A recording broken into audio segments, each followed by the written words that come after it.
que realmente la idea de que existiera una supremacía de la ley es absurda. No la hubo. Hasta el año 2000 el PRI iba ganando elección tras elección. Es más, todos sabíamos que iba a ganar el PRI. En el año 2000, por primera vez, el PRI perdió unas elecciones presidenciales. Por cierto, 11 años antes había empezado a perder gobiernos de las entidades federativas. Hasta 1989, las 32 entidades federativas de México fueron gobernadas por el PRI, siempre. De modo que la idea de la supremacía de la ley es algo que desconocemos. Tengo que decirles que en ese sentido, insisto, la historia de México no es más trágica que la del Perú, que la de Bolivia, que la de España, que la de Chile, pero es una historia clarísima en que no existe el principio de supremacía de la ley. Un principio establecido en la Biblia desde sus primeras páginas ha sido totalmente negado a nuestras naciones y, por supuesto, eso ha tenido consecuencias terribles. Tampoco, y esto es enormemente importante, me parece que es algo que merece la pena tenerlo en cuenta, tampoco nuestros países han conocido una visión bíblica de la beneficencia y de la ayuda social. Y de nuevo, el hecho de quedarse en el campo de la contrarreforma, de la herencia hispano-católica, frente al de la reforma, ha sido verdaderamente decisivo. La Iglesia Católica, a lo largo de la Edad Media, copió el sistema romano de panem et circenses. Hay que dar a la gente pan, lo mínimo de subsistencia y algún tipo de entretenimiento. Por supuesto, los emperadores romanos daban pan y daban juegos de circo. Regalaban a la gente localidades para que fueran a disfrutar del juego de gladiadores, de las carreras de cuadrigas, etcétera, etcétera, etcétera. La Iglesia Católica en la Edad Media no iba a tener juegos de gladiadores, pero entretenía a la gente con procesiones, con festivales, con carnavales, tenían su circo y el pan era la sopa boba de los conventos, se llamaba así en España. Hubo momentos en el siglo XVIII donde había municipios españoles en que el 80% de la población vivía de la sopa boba de los conventos. En aquellas naciones que vienen de una herencia contrarreformista, que vienen de la herencia hispano-católica, el pan y el circo sigue funcionando. Intentamos ver cómo mantenemos a sectores de la población calmados, por ejemplo, subvencionando el precio de la tortilla de maíz o cosas parecidas, e intentamos darles algún entretenimiento para que se embrutezcan lo más posible y no generen ningún tipo de molestia. Es curioso cómo la reforma fue totalmente contraria a este tipo de acciones. La reforma era consciente de que había gente que necesitaba ayuda para salir adelante, de que había gente que tenía una situación difícil y, sin embargo, lo que creó la reforma fue muy distinto. Por ejemplo, en la protestante ciudad de Ginebra, donde se abrió la primera escuela pública obligatoria y gratuita de la historia en 1536, se creó poco después la Bourse Française, la bolsa francesa, un sistema de beneficencia.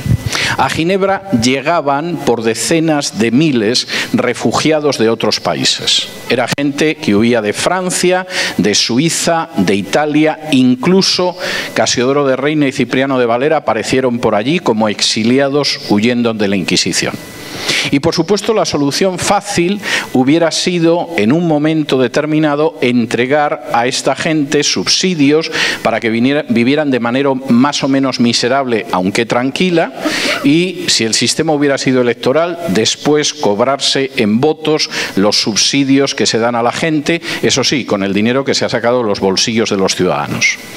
De manera bien interesante, la visión que tuvo la reforma sobre la ayuda social fue enormemente distinta. No se trataba de subsidiar o de mantener a la gente, se intentaba colocarlos sobre sus propios pies para que pudieran seguir adelante. Por ejemplo, entre los años 1550 y 1560, por Ginebra pasaron más de 60.000 refugiados. Ginebra era una ciudad relativamente pequeña. No estén pensando en una urbe de 1 millón, 2 millones, 5 millones de habitantes. Ginebra era una urbe pequeña y el número de refugiados en algún momento seguramente superó de sobra a la mitad de la población de Ginebra. ¿Cómo se enfrentaron con esto? Muy sencillo. La Bourse Française, si la persona que llegaba a Ginebra como refugiado era una persona que tenía un oficio y quizá no había podido llevarse las herramientas en su vida, piensen ustedes en un impresor, en una persona que se dedicaba a, por ejemplo, curtir pieles, etcétera, etcétera, le proporcionaba las herramientas para que pudiera ganarse la vida. Una persona que era zapatero, relojero, impresor, recibía la ayuda de tal manera que empezara a ganarse la vida por su propio esfuerzo desde el primer momento. Si la persona no tenía un oficio, realmente no sabía cómo ganarse la vida, quizá era simplemente un bracero, se le educaba y se le proporcionaba una formación para que pudiera ganarse la vida. Tengo que decir que una de las cosas con las que me siento más comprometido en estos momentos es una fundación que establecí hace pocos meses y cuya finalidad es enseñar a mujeres que no tienen a otra persona a su lado porque han sido abandonadas, están divorciadas, están separadas o son madres solteras, para que aprendan un oficio que les permita ganarse la vida y mantener a sus hijos. Esa es la misma visión que había en la Suiza de la Reforma, en Ginebra. No queremos mantener sectores de la población a los que damos el dinero que le quitamos a los contribuyentes para que nos estén agradecidos y nos voten. Queremos que la gente camine sobre sus pies, que sepa que no tiene que ser una carga para la sociedad, tiene que ser un pilar más de la sociedad. Y para que sea así tiene que darse cuenta de que tiene que mostrarse orgulloso de mantenerse a sí mismo y a su familia y no convertirse en una persona que continuamente está dispuesta a venderse a los políticos simplemente por una tortilla de maíz. Y en ese sentido, claro que la visión que tenía la Reforma era una visión muy distinta de la beneficencia. En nuestros países seguimos en la mentalidad de panem et circenses. Generalmente sobre la base del dinero que quitamos a la gente más productiva de nuestra sociedad y que al final aprovecha a políticos sin escrúpulos en forma de votos. Eso es algo que tiene que cambiar porque es un cáncer para cualquier sociedad. Y la Reforma tuvo muy claro que si quieres ayudar a alguien, y si me permiten citaré un proverbio chino, lo mejor no es que le des un pez, es que le enseñes a pescar. Y eso es algo que tenemos que aprender y por supuesto ha marcado una diferencia. El tercer aspecto que me parece tremendamente importante y que por supuesto la Reforma supo ver porque volvió a la Biblia, fue una visión del poder político limitado. Un poder político del que se sospecha y no del que se espera milagros. Una de las cosas más estimulantes que he oído estos días es ayer cuando Carlos mencionaba que desgraciadamente siempre están pensando las poblaciones de nuestros países en El Salvador que va a llegar y va a solucionar todos los problemas. Los reformadores no creían en eso. Y no creían en eso porque sabían cuál era la naturaleza humana. Y sabían que efectivamente el despotismo solamente puede llevar al despotismo, nunca a la redención de una sociedad entera. Ahora, esto es algo tremendamente importante y me gustaría detenerme en ello. Nuestra herencia espiritual, que es la herencia hispano-católica, cree en los salvadores.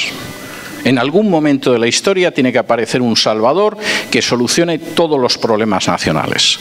En España, a ese salvador que iba a venir, a principios del siglo XX, lo llamaban el cirujano de hierro.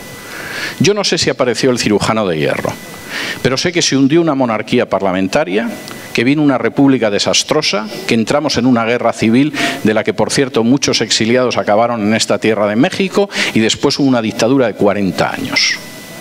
Porque supuestamente tenía que haber un salvador providencial y los españoles no se pusieron de acuerdo sobre quién iba a ser ese salvador y cómo iba a venir.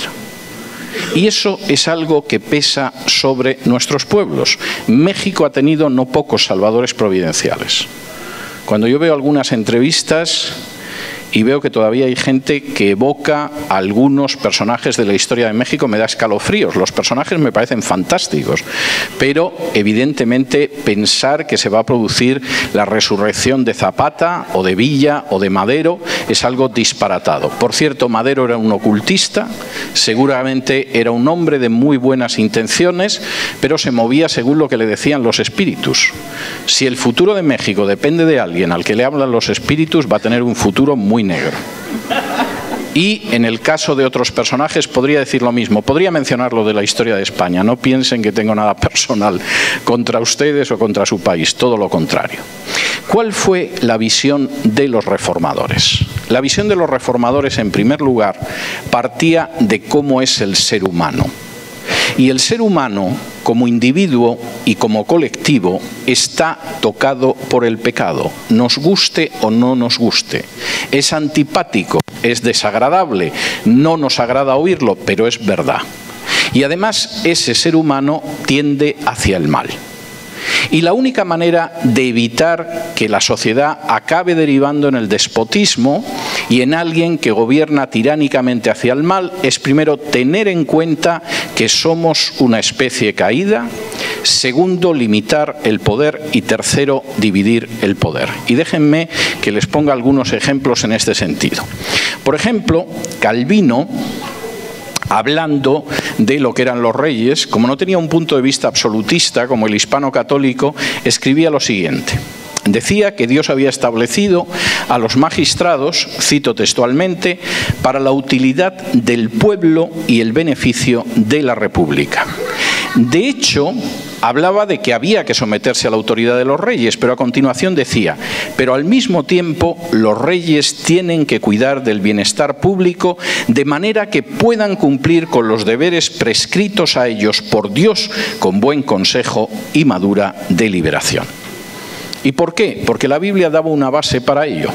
Comentando el capítulo 1 de Deuteronomio y versículos 14 y 16, y por cierto algunos que tienen una idea bastante equivocada en términos históricos y en términos bíblicos acerca de Israel, deberían recordar que lo primero que Moisés estableció al entrar en la tierra prometida fue jueces independientes. Antes que cualquier otro tipo de creación social, lo importante es una justicia que sea incorruptible e independiente. No es casual que fue lo primero que estableció Moisés. Calvino, comentando eso, dice: aquí aparece muy claramente que aquellos que iban a presidir en juicio no fueron designados solo por la voluntad de Moisés, sino elegidos por los votos del pueblo.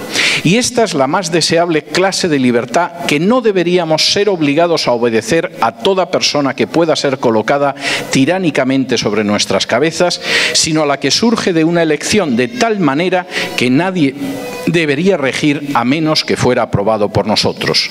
Y esto es además confirmado en el siguiente versículo, donde Moisés relata que esperaba el consentimiento del pueblo y que no fue intentando nada que no los complaciera a todos.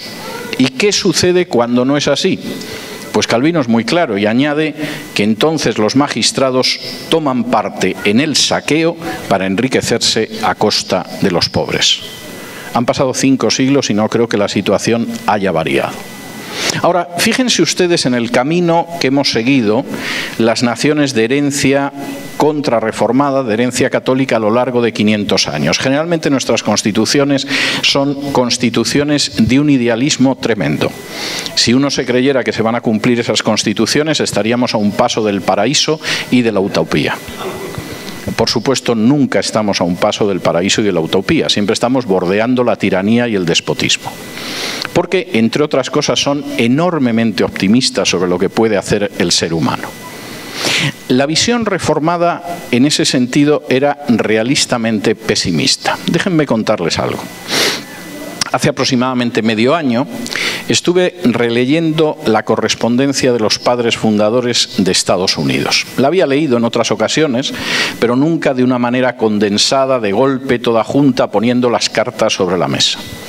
lo que escribía Washington a Adams, lo que escribía Jefferson a Adams, lo que escribía Hamilton, otros padres fundadores. Hubo dos cosas que me llamaron muchísimo la atención en esa lectura. La primera era el conocimiento de la Biblia que tenían los padres fundadores. Hay cartas en que citan con un conocimiento clarísimo las Escrituras y además saben que el que la va a leer lo va a entender, que realmente da la sensación de que era gente que se había educado para ser pastor o para ser clérigo en vez de para la política, lo cual los diferencia enormemente de los políticos que hemos tenido en nuestras naciones. La segunda cuestión es que uno de las citas de la Biblia, de los textos de la Biblia que más citan, es la de Jeremías, donde dice que el corazón del ser humano es engañoso. El corazón del hombre es un corazón que engaña y que se engaña.